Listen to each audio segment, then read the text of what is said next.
We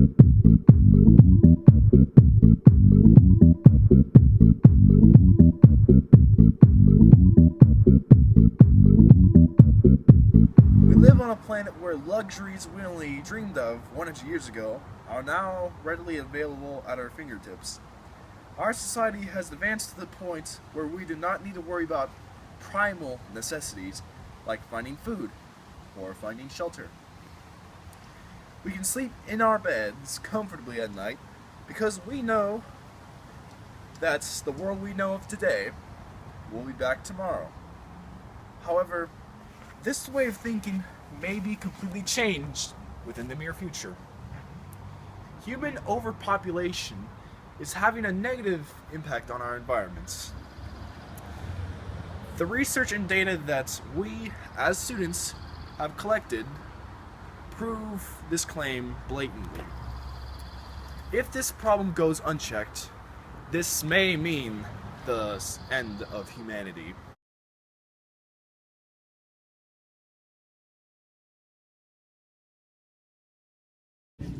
What do you think is causing overpopulation? Modern medicine, first world countries, growing food and shipping them to other countries. What do you think the world population will be by 2100? Hopefully not over 9 billion. Could be though. What kind of problems does human overpopulation cause? Depletion of natural resources, exceeding the Earth's carrying capacity, as you well know from biology, and just using up resources too quickly. Do you think sexual education and education about wasting resources is an effective way to reduce the human population in the long run? Reduce the human population? Yeah. No. It's better for reducing transmitted diseases amongst people. I mean, it helps, don't get me wrong, but I think people will have as many kids as that they want to have anyway. So. Human overpopulation. It is when the population overextends itself to where humans reach Earth's carrying capacity, or max population for an area, resulting in scarcity of resources, eventually leading to extinction. McConaughey predicts that Earth's carrying capacity is between 10 and 40 billion. A small-scale example of hitting the carrying capacity is happening with the people of Eastern Island. Polynesian people settled on Easter Island between 700 and 1100 CE and created a thriving industrious culture. However, overpopulation led to the Easter Island populace and ecosystem to extinction. Jared Diamond insists that the disappearance of the island's trees seems to coincide with the decline of Easter Island's civilization. By Europeans' arrival in 1722, the 21 species of trees and all species of land birds became extinct through a combination of overhunting and overgathering. The island was largely deforested and did not have any trees over 10 feet tall. Loss of large trees meant that inhabitants were not able to build seaworthy vessels, diminishing their main food source, tuna.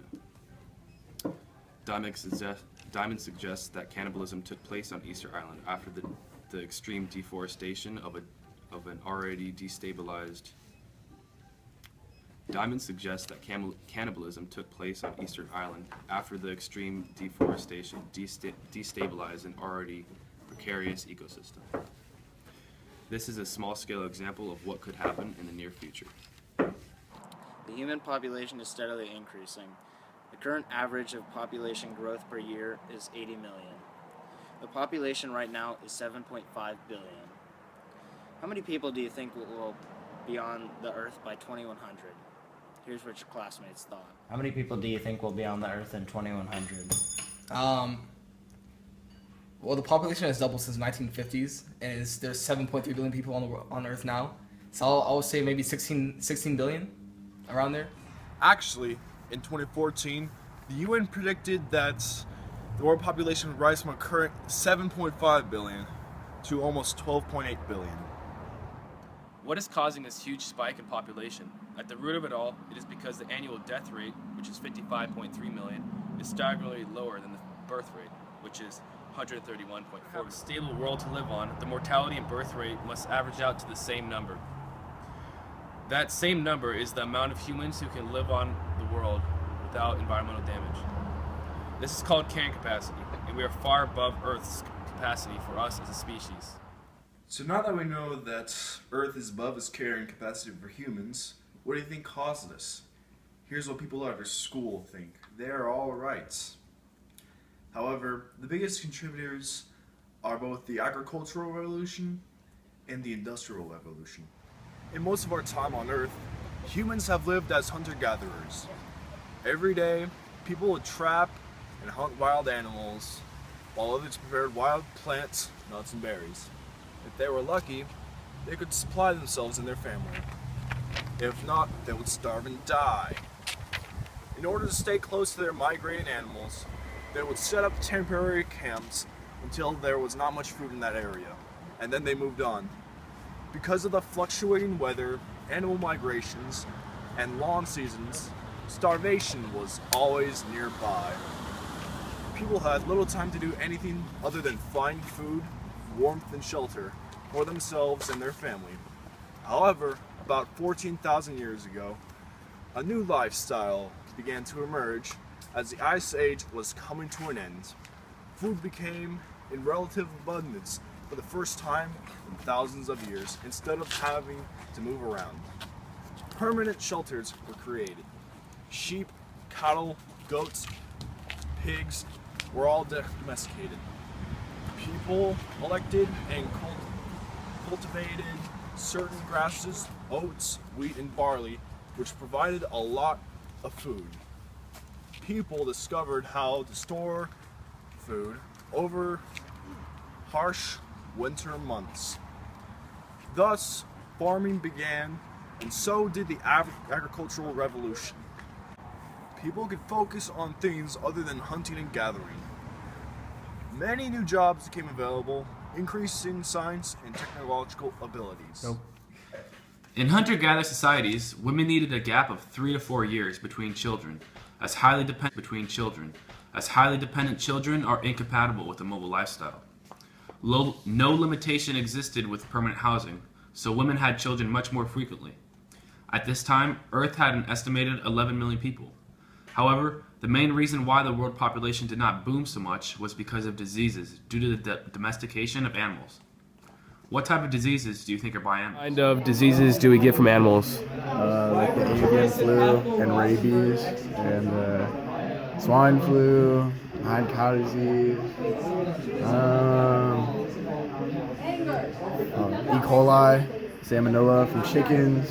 You can also there's parasites and stuff like tapeworms too, and that's all I can. That's right. We also got tuberculosis, smallpox, measles, and influenza, all from cattle. And we know from the history books what some of those did. Because of the permanent settling, diseases which were exclusive to animals were easily transmitted to humans, and this transmutation of diseases is even apparent in the world today. The CDC estimated that 6 out of every 10 diseases in humans originate from domesticated animals. However, eventually, the germ theory was created in 1546 by scientist Girolamo Frasastoro. However, the theory did not catch on until the late 1700s when more scientists latched onto the theory and gave plentiful evidence for the public to listen. A golden era of bacteriology ensued, in which the theory led to the identification and vaccination of actual organisms that cause main diseases. Thus, the Industrial Revolution followed, leading to great technology and medical research. From the 1700s on, the world population grew 57% to 700 million. 50 years before, it's 300 million. That's roughly the amount of people in the United States alone. However, today, the world population is growing by 80 million a year. This is a problem, as overpopulation exacerbates many problems, including but not limited to poverty, disease, lack of resources, lack of land, extinction, and elevated crime rate and malnutrition. There are many inhumane solutions to reverse the already populated Earth. However, looking forward logically, the best thing we can do is a 2-step education plan. The first step of our plan to mitigate overpopulation is through comprehensive sexual education. Before moving on, how many births per year do you think are unintended? How many pregnancies each year are unintended worldwide? I'll say like 40% of all pregnancies. Worldwide, an estimated 4% of pregnancies are unintended, which equates to 80 million children per year. We especially need to focus on developing countries, as the estimated 90% of world population's growth in the following years will be concentrated there. A study in 1999 by sexual health educators in South Africa reported that 30% of survey participants believe that having sex with a virgin female removes HIV from the body. Imagine the amount of rape just caused from uneducation. In order to solve this, we would pitch the urgency of this problem to the world leaders in developing countries through the United Nations, relying on them to successfully implement a mandatory, thorough, and comprehensive sexual education plan into their school system. The next step of our plan is to educate developed countries, like America, about wasting food and resources. How many pounds of food do you think Americans waste per year? How many pounds of food do you think the average American weighs? Like 200 billion pounds a year, probably, because like all we do is eat. So According to the UNEP, Americans waste 222 millions of tons of food per year. According to studies by Washington State University, Americans account for 5% of the world's population. However, they use 24% of the whole world's energy. On average, Americans consume as much as 13 Chinese people, or 370 Ethiopians. You might be thinking, why are we singling out Americans? It's because they use 5 times as much energy than everybody else in the world.